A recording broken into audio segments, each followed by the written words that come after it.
Mike Jackson, founder and CEO of Black Tech Talent. We're here at the Black Tech Talent headquarters. We're piloting our first ever drone camp with YDSC. We wanted to create this opportunity for the community to come out, learn how to fly drones, learn about career opportunities in this industry, and to give them a chance to fellowship amongst each other.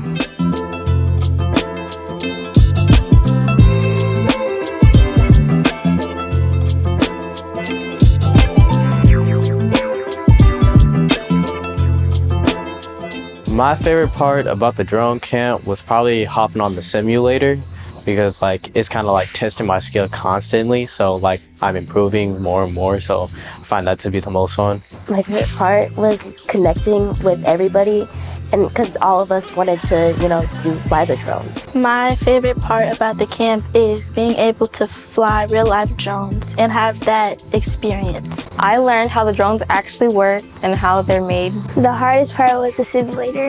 Yes, I feel like I've learned way more than when I started. After the drone camp and physically networking with other people who either do commercial photography and seeing that they actually incorporate the drone into their footage, and me wanting to become a professional pilot and fly for Delta Airlines, I'll definitely continue this passion because it only gives me a slight hint of what it's actually going to be like to fly a plane. If I had the money, I would continue to fly.